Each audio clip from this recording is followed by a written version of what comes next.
Welcome to Mastering Agility. If you want to listen to authentic conversations with the most inspiring guests, find like-minded people in the Mastering Agility Discord community, or both online and face-to-face events, this is the platform for you. Grab a drink, sit back, and join professional Scrum trainers Sandra Dorr, Jim Sammons, and their guests in an all-new episode. For Boeing. Damn. Hey, the plane. Hold on. It's on the nose. It's on the nose.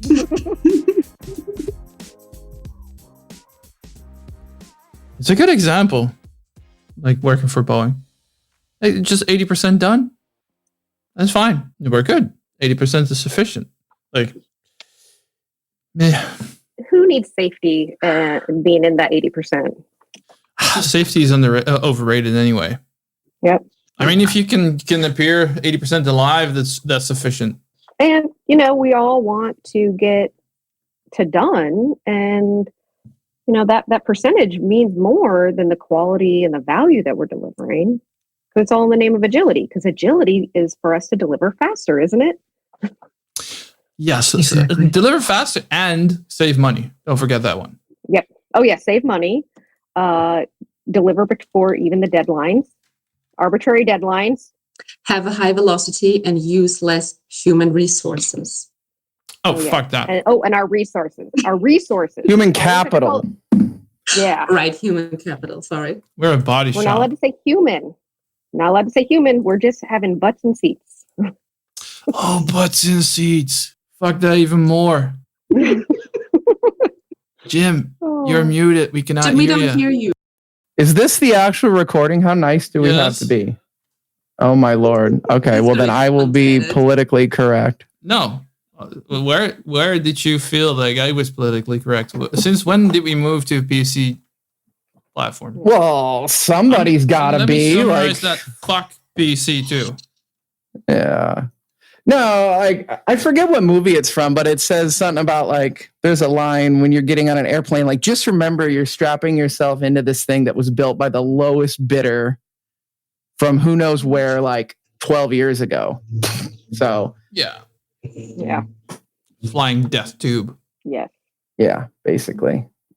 But isn't it interesting that we just pushed that out? A lot of organizations still keep pushing shit out just in the name of agility because then we're agile, right? And agile is fucking awesome. Agile is the goal. We should be agile or else.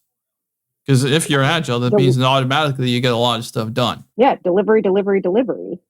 Is it useful? Who cares? We delivered it. I'm sure all of us deal with this misunderstanding of agility as getting more work done or being more efficient. If you do word association with anybody, those come up almost every freaking time. And I would like to think after, 20 plus years of educating people on things like Lean, Six Sigma, TQM, all these other associated things that we know better, or we know how a factory differs from an office building. But I don't know that we do for the most part. No, not if you treat people like that. Not if you make them pretend that you're working in a factory, sure. If you make the environment a factory, even though you're in an office, what's the difference? Yeah, and that's what I've been seeing is it's factory worker, you're a cog, you're replaceable, get this done or else. Then they dehumanize them by calling them resources and tools instead of humans or people or even developers or, testers or whatever they prefer to be called as their title of their actual role. They are dehumanized, so it's easier to treat them inhumanely. Yeah. And then you get these comments like, I can't wait for the week to be over. Can't wait until it's Friday so weekend starts. Dude, if that's going to be your attitude, it's going to be a long ass way until your retirement. And then when your retirement starts, you've been so worn out because you've been a cog in that system that your retirement is going to suck too. So we're all in for positivity this episode. Let's fucking go.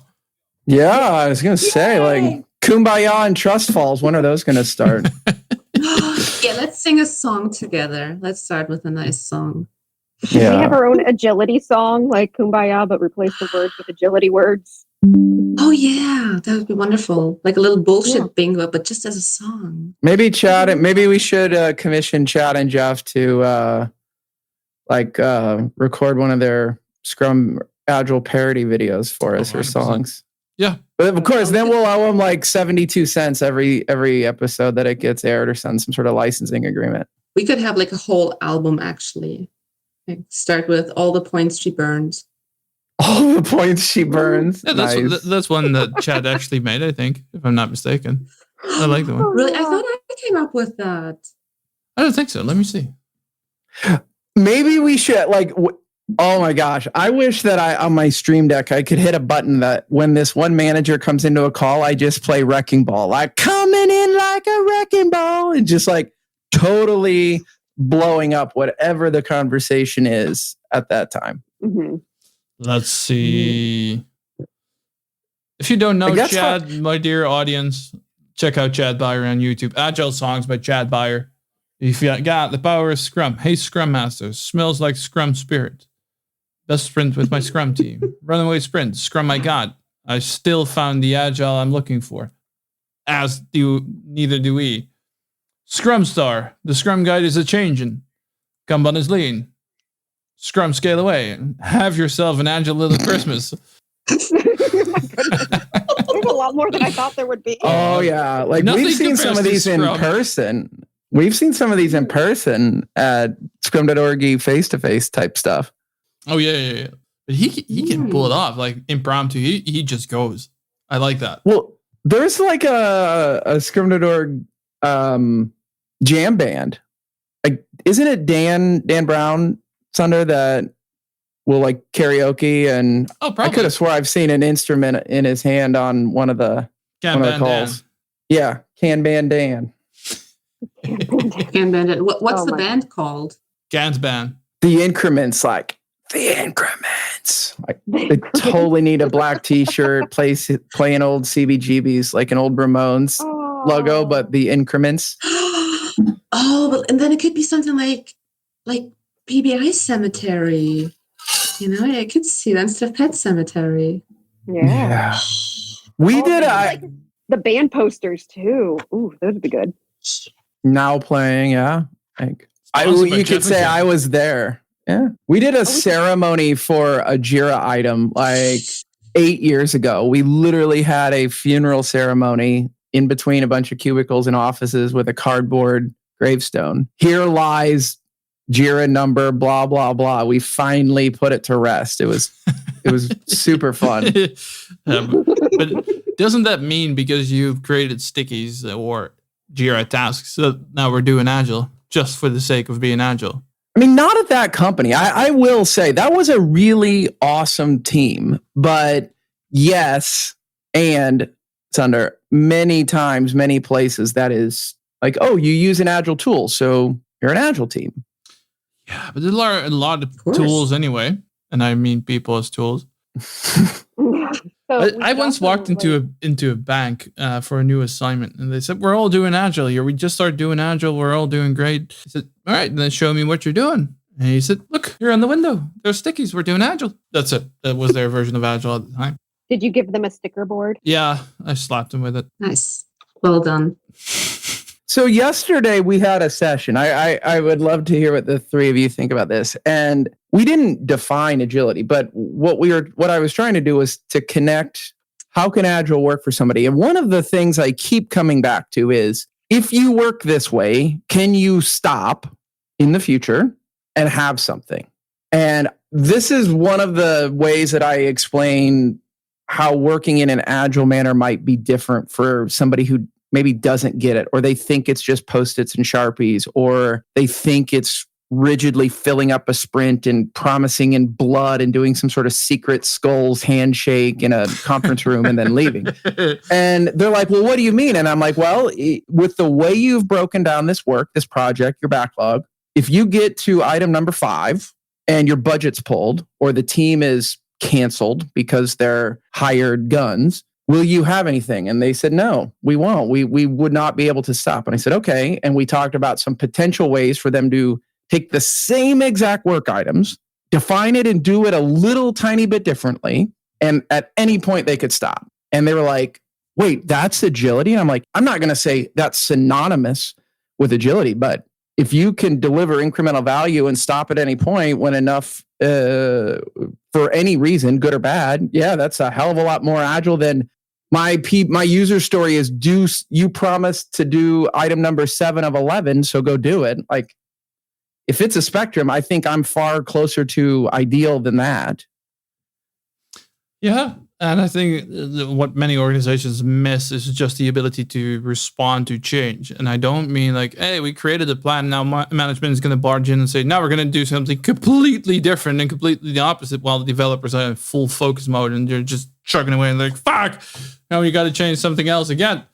That's not agile. That's not changing course. No. That's based on stuff that you actually learn that might be a little bit more valuable. Let's chase that.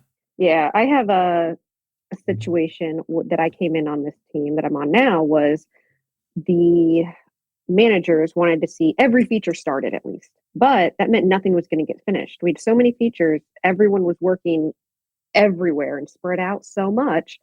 And I said, no. Why don't we focus on 1 or 2, get those done, and then start the others? But the status in Jira, if it didn't say in progress, it gave leaders and managers the heebie-jeebies and felt like no work was ever going to get done. So the perception and the pressure from higher ups definitely can dictate, but I think that's a sign of a good Scrum Master, though, is that I put myself in between my teams and those people and said, no, this is why we're not doing it that way. And I think you will thank me in 6 months that these are all done instead of all still in progress, because we're constantly context switching all over the place. This should be one of the stances of the Scrum Master, like the management wall, just keeping management away from your team, the separator.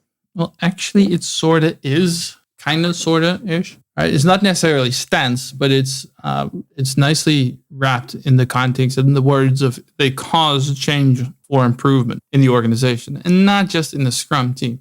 And I think that's where many organizations, and we work together at Sky.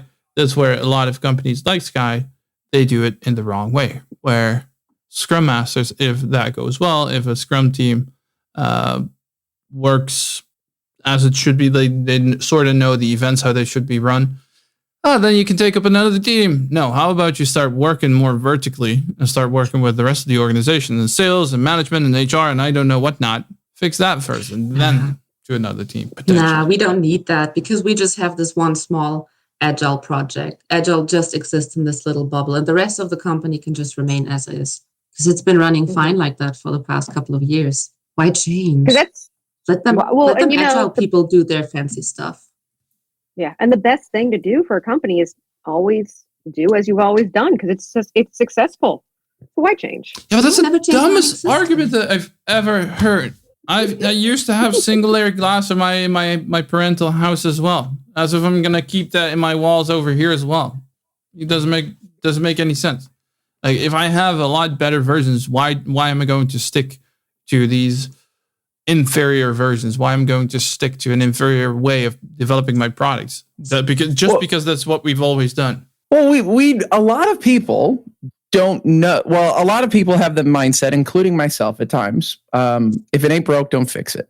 Change for the sake of change can be arrogance, narcissism, wasteful, all types of bad stuff. But some people just don't know there's a better option. Like we had some friends over this last weekend and we're sitting in the pool and I pointed to a shovel and I'm like, that product hanging off my shovel is considered one of the first actual innovations in shovels in like hundreds of years. What's the product that's hanging from your shovel? It's a handle that is ambidextrous that can be moved and adjusted to drastically reduce the strain on your lower back while just making a shovel more useful. And I hand shoveled 8,000 pounds of rocks a few weeks ago, and I didn't so much as feel one strain in my back after doing it. Now, I might not have if I had used a normal shovel, but my point is he didn't even know it existed because he had no reason to. If he had Googled it, if he was digging 100 holes and hurt his back, he'd probably go Google it. So I think for some people, we're in the business of saying there is a better way. Yeah. Two things there that popped to mind. One, if we would always stick to the same paradigm that this is the way we've always done it, we'd still be here chugging sticks and poking sticks into the fire, being fucking caveman. That's one.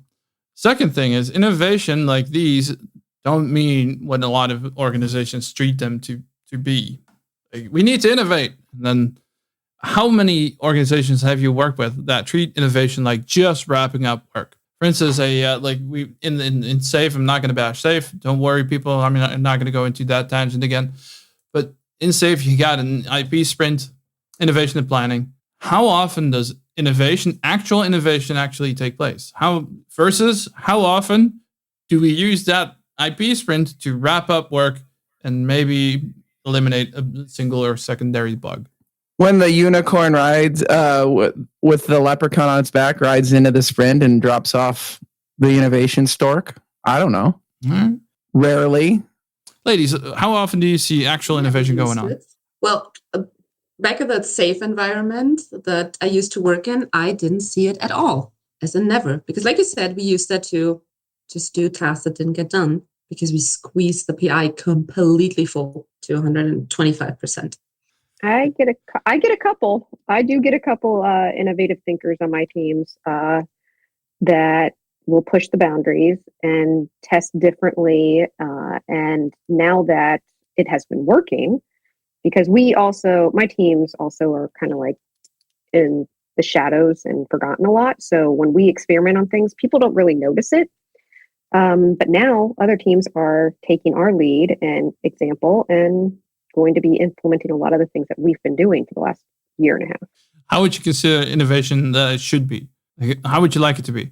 I would like it to be for every team to do this, because the things that work for my team don't necessarily work for other teams.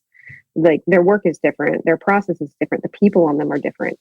So the biggest thing that I do right now is just implementing just Scrum and Kanban principles just helps. If we could get all teams to relate and get down to the nitty-gritty with their teams, in my experience, it would definitely benefit everyone. Everyone would feel more part of the team, and we would push forward and have innovation and forward-thinking things instead of always being so reactive. Is that truly innovation? Like, how would you describe innovation to your team or to your company? Like, what kind of options do you have with it? Well, for example, right now for innovation, I would love to see that we have more people involved in the process, because we're in the middle of creating a whole new system for the whole company. So being innovative here would mean being forward thinking in what features are we going to include and what features from previous production that we just don't need anymore, because it was a feature, but did we really use it? And I would love to see the team being able to, cut the wheat from the shaft and say, hey, these are just ancillary features. No one's ever going to touch them. Why are we rebuilding them just because it's in this new feature? Yeah. Instead, our customers would really enjoy having these features that are coming down the line in other companies that are similar to ours. How do you handle that? Like, how do you verify whether something's worth the investment? We have a lot of product owners that we talk to. And then I also will get the actual people using those systems in on those conversations. But it is like pulling teeth, because they feel like they're doing something bad, like they're tattling on the company to say we shouldn't create this feature again because it's not useful. Well, in fact, I think that's one of the most influential and most important things that many either product owners, developers, scrum masters, whatever role that you have, any other type of employee should do. Challenge the status quo in that sense. Like, fine that we're doing this, but why the hell is it still here? Like, do we have any appendices to our product? They're now just turning into a bucket of money that we just continue to pile on. Unfortunately, unlike Jim's shovel, buckets have not been iterated and innovated in a very long time. That now all of a sudden we can indeed chuck 250% into a 100% capacity bucket. So it's the same with products. Don't maintain stuff that you don't need to maintain. Why is it still here? Take it out. But it's going to hurt someone's feelings because it's something they wanted. Sure. Go ahead. I think the most common answer I hear is because so and so asked for it. Cool. Or because someone asked for it or whatever. Like that's truly the response I get the most when I say, why are we doing this? Or what are we hoping to gain from this? Yeah. I had a few conversations about this stuff, last few weeks in multiple classes I was teaching. If I'm going to ask my kids to do something, what's the first question that I'm going to get? Why? Exactly. Why? Preferably like this. Why? Why me? Why now? Why do I always? Those kind of questions we never ask anymore in our products, in our teams, in our professional life. We just take it for granted because the higher up said so, because the grown-ups just told us to do so, instead of thinking, why should we do this? Why is this important? What is going to happen if we do not do this? Then Larry is going to be upset. So, all right, cool. He's a grown-up. I'm pretty sure he can deal with that. How about you need to upset some people sometimes? Just rattle some cages. That's fine. But what about my promotion? Then Larry won't promote me. I need to get my promotion to senior PO next year. So I can hear my kids whine and complain about the new chores I give them because, I bought a boat. Yeah, but that's an interesting thing as well. It's always about promotion. But what if you're not going to get the promotion? How about asking yourself, am I currently happy in my job? And if the answer is no, then start doing something else. Is that promotion really going to make you happy, or is it just going to make your bank account grow? Which is also nice, but it's not necessarily going to make you happy. Or is it going to make you just Larry too? Yeah, I could become Larry one day. Yeah. And then people would make me happy at work. So a critical question to reflect on is to Larry or not to Larry? Yes. But is it in the name of agility to be Larry? I think so. Because Larry has the last word. He has the last say, right? He's the stakeholder and he says, we need to get this done. I think this is a really cool feature. I think we need this. I want to see our customers being able to use this particular feature. Yep. Larry would know. If Larry doesn't know, who would know what our customers want? Both Jim and I are experienced consultants and trainers. Therefore, we know how important it is for organizations to have the fundamentals in place before delivering high-value products. And this starts with understanding the theory behind whatever framework, method, or process organizations apply. And this is where Zebia comes in. Zebia is a pioneering software engineering and IT consultancy company, transforming and executing at the intersection of domain and technology to create digital leaders for our people, clients, partners, and communities. As a gift for our Mastering Agility audience, they provided us with a discount code MA10 when signing up for their open enrollment classes to get 10% off. Go to zebia.com/academy to find the entire curriculum of courses. That is Zebia, XEBIA.com/academy to find all their courses. Well, I don't know if I've told any of you this or if we talked about it before, but a PMO director told me last year, was it last year? Really? Anyway, it was like in the last 6 or 8 months, that when he got to his current company, he had been somewhere else for a long, long time. There were 76 projects going on. He canceled over 40 of them. Just logged in, canceled them, notified the PMs. And I said, and what happened? Nothing. Nobody even knew. Some people didn't even know. Now, I'm not, again, like I think I've said before, I'm not suggesting we do that. But I bet everybody we know has waste on their backlog, in progress, in their brain, in some tool that nobody would care if we canceled it. That it's just one of those things that everybody just keeps sticking in the box and moving from apartment to apartment, house to house. And then somebody's like, why do you have this? And you're like, I honestly have no idea. And you throw it in the garbage. Yeah. And your life isn't affected in any way, good or bad, by throwing it in the garbage. But what if we need it one day? That's why we keep all of our cables, right? I bet every one of you has that as well. We all have this mysterious box with cables that could charge a Nokia from 1997. Because what if one day we find that old Nokia in our toolbox and we stop using it as a hammer and want to use it to make a phone call? Then we have the charger. What if that day happens? Would you get out of my brain? Like, I get it. And in that example, and I am guilty of hoarding certain things, and people know one of my favorite sayings is I'd rather need it, or I'd rather have it and not need it than need it and not have it. But I think it comes down to the cost of that hoarding. Like, Me having a Nokia phone charger cord in some little box in the back of a closet somewhere, not a big deal. But if you're carrying cognitive load around as a product owner, product manager, leader, or whatever, that has a weight. And that's the whole Marie Kondo method, which I absolutely love. Is she tells a story in that book about opening this woman's closet, and it felt like the closet was yelling at her because there was just words everywhere. She was bombarded with labels and words, and it was all nicely organized. It was all super clean.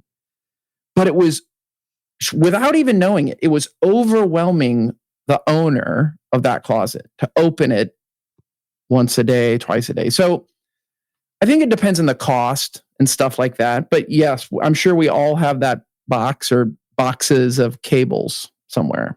I actually do. I'm looking at it right now. Yeah, I know exactly where ours is because there's 2 of them.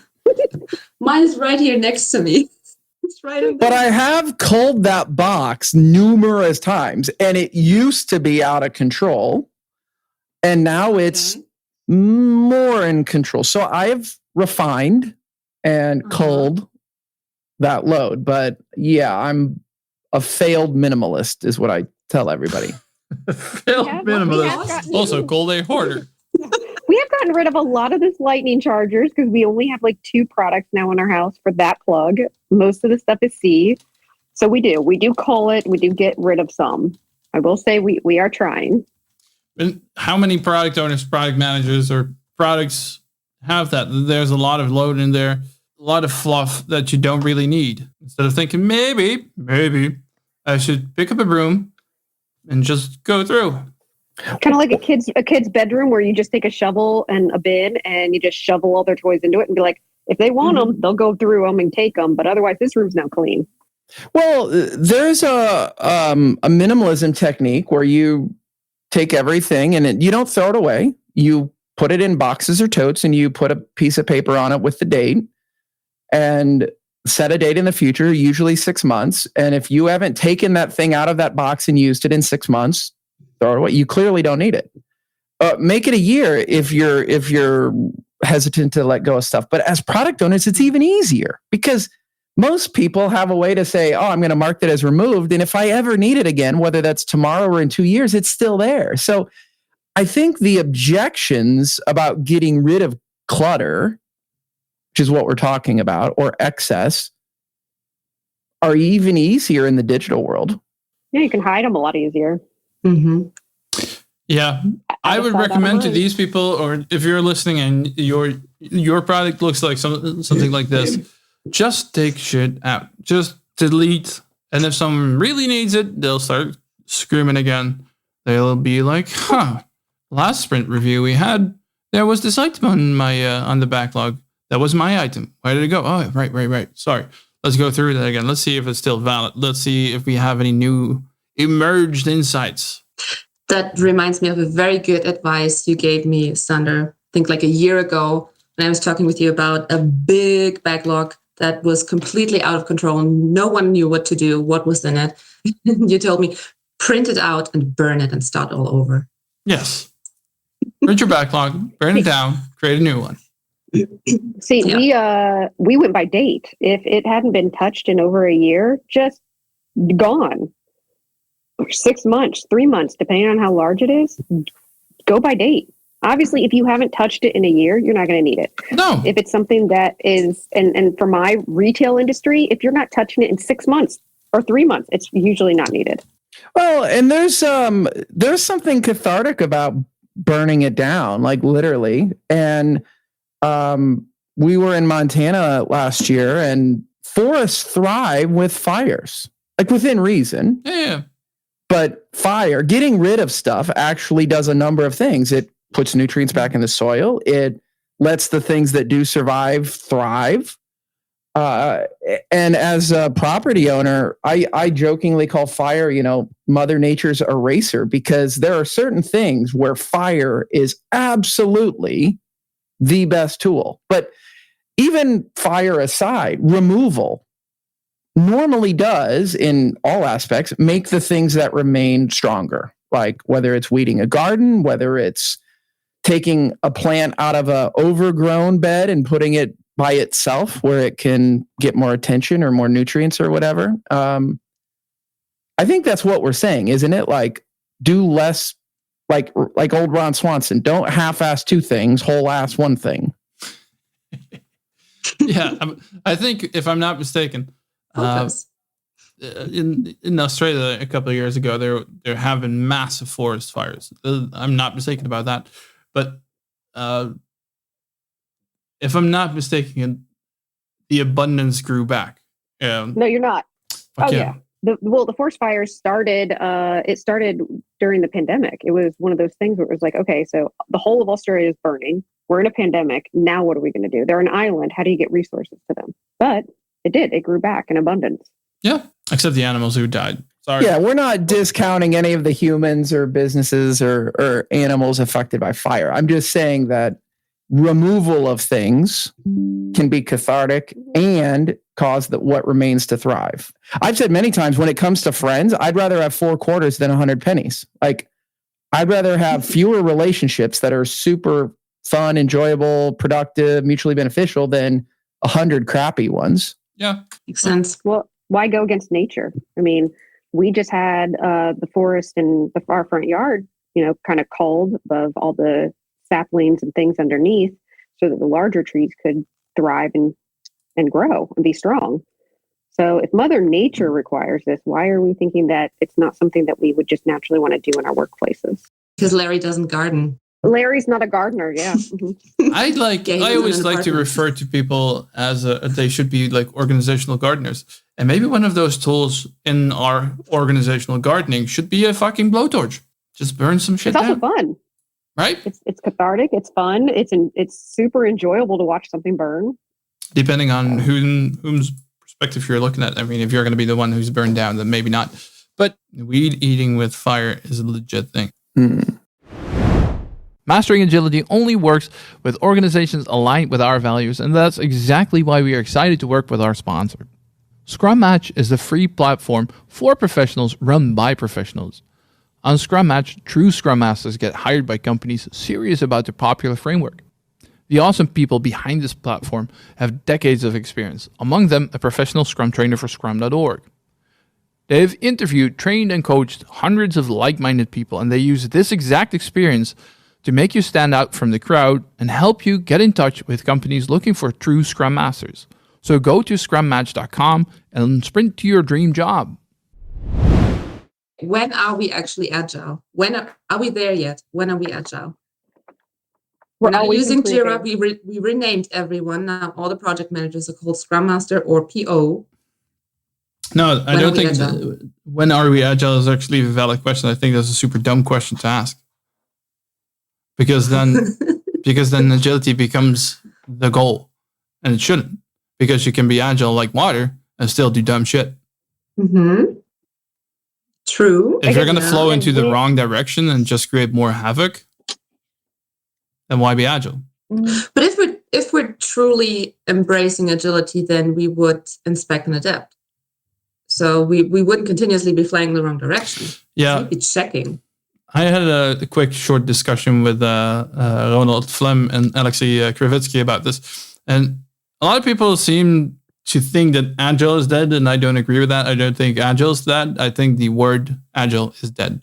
And agile, and the same for change and value and all that stuff, is being called out so often that people just start to get allergic to the definition and to the terms and the words, and then they're just sick of hearing it, which is cool when we're talking about a podcast called Mastering Agility.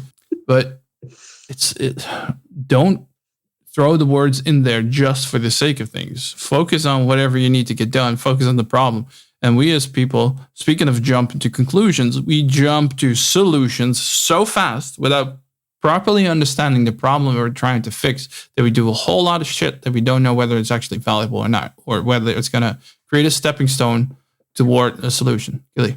Well, does that mean that we are not empirically investigating and using the data, and we're just jumping to a solution because it's something that we assume is a problem? So that's the problem with the agility then framework, is that we're calling it agile, but and we're trying to throw solutions at a problem instead of saying, hey, why don't we look and investigate into one, what is the problem or problems, and then investigate what is causing them and then find the solution. But if we're just going to throw solutions out, I mean, I can do that all day. Yeah, but I think that's what happens a lot. And that's when you get back to our previous topic of having so much on your backlog because we're trying to chug. We're just like throwing darts at the problem and see if something sticks. And that's why I think in the future, large conglomerate organizations either are going to die or they're going to survive because they have a large monopoly position. And I think the majority of very agile, nimble, small companies are easier to actually maintain and truly be agile and be problem focused. They just often don't have the support. But the more that you add, the more structure that you add, the more corporate things get, and the harder it actually gets to be agile and adapt to the circumstances and learn from the data that you have, because all these layers of communication lines have been added to a level that they're not competent anymore to actually deliver the problems and products. They deliver problems, build products. I feel like you touched on something there, was that majority of the people that leave the big corporations that I've worked for are leaving for small ones, small startups and things, and then saying, hey, I get to actually delete safe from my repertoire and I can actually do more agility based work with this small company and these small teams. Yeah. So maybe that's the thing, is that it really should not be scaled. There should be a different framework for those larger companies, because I know that there's a lot in my experience that by the time that an information comes to my team, it had to flow so far down and go through so many lines of telephone and retelling the story that I have to stop and go, that makes no sense. What are you talking about? And I have to then go find the person that initiated it to find the true story. Like, there's just too much noise in between the person trying to give information to the person, all of them that need to receive it. Yeah. Yeah. Yeah, go. Yeah, and then worst case, that information arrives at some not empowered product person, like a PO, that then receives that information. And by the time it arrives, it has been refined 15 times by different people. A whole plan has been made. And it's like, here you go, 3 months, make it happen. And then PO's like, well, that isn't exactly agile. Well, now you need to adapt your plans. You're agile, right? You're working in Jira, so go for it. Yeah. Be ready to adapt to change now. Exactly. That's what we're being promised, right? People or teams that work in an agile way, they can adapt to change. They can, switch around. Mm-hmm. They're flexible. So why can't you do that now? Yeah. If we feel this is more valuable, or we want this, or Larry wants it. I can make any meeting very, very quiet at any point when someone brings up more work for my teams, because I just say, no, we're not accepting new work unless you also bring that new work with something you're deleting. Mm-hmm. You want it all by this deadline, and you can't have it all. So you have to find out what the priority is. And all of a sudden, the whole conference call just goes dead. Because when I push back, they don't know how to adjust to that. I was like, well, yeah, I can adjust to change, but you're going to have to adjust to change with me by reprioritizing what it is you want done. Exactly. It doesn't mean you can clone half of your team just because someone had a brainwave under the shower this morning. Mm-hmm. So we're going to dangle another one into this lake. I'm going to give you this one, Jim. How do you feel about innovation days? Like set days, like on a calendar? Yeah. I think that's stupid. We can't constrain innovation. We can't schedule it any more than we can schedule relaxing or resting or whatever. Like, you need it when you need it. You need it all the time. Life is a balance. And like, I like the concept of let's make space. Let's make innovation a first-class citizen. But I think it's just like forcing team building or camaraderie, or saying, you have to come into the office on Wednesdays because that's our day for team collaboration. Like, what if I don't feel like peopling on Wednesdays? Like, if you want to say you have to be there X amount of days, that's one thing. And I have opinions about that, but I like it a lot more than everybody's got to come in on Wednesday because that's when you're going to collaborate and be innovative and be creative or whatever. Exactly. It's like looking at a team and like, now innovate. good luck. Like all of a sudden, oh shit, there's my fountain of ideas, and they're just gonna flow. Yeah, and we've had that at our company, is that they require innovation days where we team up and get shit done together.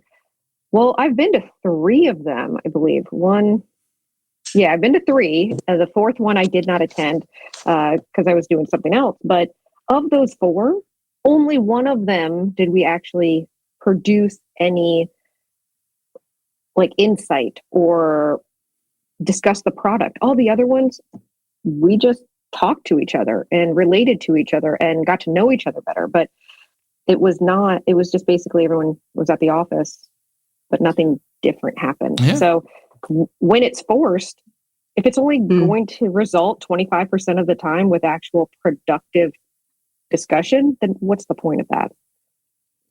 Exactly. If you're going to do innovation the way that you think you should be doing innovation, and not because you're told to do innovation. If an innovation day works for you, be my guest, do it. But just doing it for the sake of doing it because it's been scheduled is not going to be like I have a magic flow all of a sudden that I can just tap into. Well, have any of you been a part of like a formal hackathon, like at work? Yes. And how'd it go? It actually went fairly well, but it's also because they could do whatever they wanted to, like literally anything they wanted to. And it was because they were the ones that created the environment to do so. And it's not because someone told them to do so. It's because they wanted to do that. And they had all these crazy ideas that they never could actually work on because they need stakeholders, stakeholder this, he wants that. And innovations, we don't know what's going to come out of that. No, exactly. That's the thing. We need to run some experiments, but we don't have time to do that. Well, then you go figure it out. All right, then we're going to do a hackathon. Yeah, and that's been my experience. Like I've been a part of a lot of formal hackathons, and they've always been awesome. Like some have been better than others, but so I think you can schedule stuff like that. But one of the themes that I would take away from all my hackathon experience is, well, we created some constraints. We said, you don't have to worry about work these days. You're going to get paid, and this is ring-fence time to go innovate. Many hackathons will give some constraints or guardrails. Like you can't just go develop a new yard game if you're working at a bank or whatever. But some of them, and some of the fun ones like you're describing, I guess, have no constraints. But then they normally have trained facilitators there. Like that's what I was there to do most of the time. They've got snacks and drinks and speakers and t-shirt. And it's like, so it's an event. And that's great, but how do you carry some of those concepts through to everyday life? I think that's what so many companies struggle with. Yeah, that. I think it should be part of your backlog, like continuously. I think that's the most optimal way. At least make 1 or 2 items minimally part of innovation. Just constantly do something that enhances the current product, creates a new product, creates a new business, something that at least is going to do something new rather than just continue to maintain the status quo. Right. Yeah. Well, and you got to think about it's people that you're asking to do this. So for me, I'm going to be more innovative and creative late at night. I'm a night owl. You ask me to show up somewhere at 9 a.m. and be ready to collaborate. I'm going to tell you, there's nothing that's going to come out of my mouth that's going to be productive. I'm on autopilot until at least 1 or 2 in the afternoon. Huh. Then my evening starts because my day starts at 4:45. Well, and I think the last thing that you're making me think about with this question is, well, 2 things. Yesterday when we were talking to David Pereira, I was reminded of the chat we had with Tendai about Pirates in the Navy and innovation theater and all this stuff. And we need to re-record with him because just in case any of our listeners are wondering, Riverside had a technical glitch and we lost that episode, but it was great. It was kind of about like this internal innovation idea. The other thing I think the job that the 4 of us can do is demystifying innovation. It's like, come back to the shovel example. You don't have to design a new way of digging holes to innovate. You can take something around you, something you do, and you need to be in a mindset or put in a mindset or helped to be in a mindset of thinking about something differently, like provoking change for the sake of testing. Like, well, I watched a video last night of a guy who said that as children, we just have free play. Like we can go and do shit without a goal, without an objective, without any rules, without any, I must produce this. And as adults, we lose that. We're told that that's wasteful, or that's, you know, you're a child, or you're immature or whatever. Like innovation, I don't think looks like just coloring on the walls or eating dirt, but it might be thinking about something without constraints. Yeah. But we need those constraints because we don't trust our developers. Like, how can they do that if they don't have constraints? You got to have that babysitter. It's interesting, right? We don't trust our people that we hired ourselves. Then maybe it's just a sucky hiring policy. Trust is a two-way street. Like somebody told me today at a client, like people around here trust me a shocking amount. And I told her, I said, trust is one of the commodities we trade in. Like people probably share with all of us some very personal and private things. And they continue to do that like they did yesterday for some of us because we've held that trust well. So I mean, I don't believe in blind trust. Like, I don't believe that every person that works in every company should just be blindly trusted by leadership. But if people haven't shown a reason to be distrusted, can we trust them more and more and more and more? Well, I mean, that goes back to the Scrum Guide where it says that the developers own that work. We'll trust them that if they're the ones doing the work, that they own the work, that if you ask them for an update, trust that their update is accurate and not second guess them several times, because now their update isn't going to be accurate because you just wasted a lot of their time. Like, I know we've got some parents on here that got to go. So let's go not trust our children to not tear our homes down. So let's wrap it up. But I love this chat. It's going to make me think again, which, you know, I do too much of as it is. So I'm not happy with any of you for making me think more about new stuff.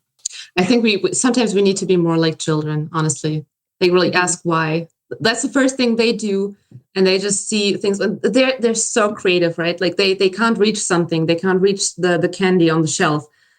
And they will just find a way to reach that candy because that's their goal. And they will freaking focus on that until they have that candy, until that chocolate bar is in their hands. They will not stop. They will not give up. They'll be like sneaking around and finding a way. That's freaking awesome. And how to make it look like they didn't touch it so that on the quick view, mom doesn't think there's one missing. Yeah. If they're good, they will do that. Yeah. Some still need to learn that. Yeah. I may have done that with a bottle of tequila when I was about 15, and it's still a funny family story. Like, we did that back in the days at my grandma's. They had this one cupboard thing where grandpa's like liquor was. And as teenagers, we would sneak in, have a little sip, refill it. And we thought grandpa never noticed. Was it schnapps? Is schnapps a German thing? Yeah. That's like I love good just schnapps. Just poke in random holes. Let's see what happens if I click this. But is this German? Is that German? How about this? Is it German? That should be a website. Is it German? Well, you know, removing our trails. That's pretty much what Scrum Masters do, right? Being invisibly present. And I think that's a perfect ending to this episode before we dive into another tangent. Thank you so much, both of you ladies, for joining us today as well. Thanks for having us. And then I'll see you back very soon. All right. Later, everyone. Later, Gators. That is all for today. Thank you for listening. If you liked this episode, let us know by hitting that like button. Share it with friends and colleagues, sharing a message on LinkedIn, joining our warm and welcoming Discord community, or attend recordings as a virtual audience. You can find all the relevant links in the show notes. We hope you'll tune back in for the next episode of the Mastering Agility podcast.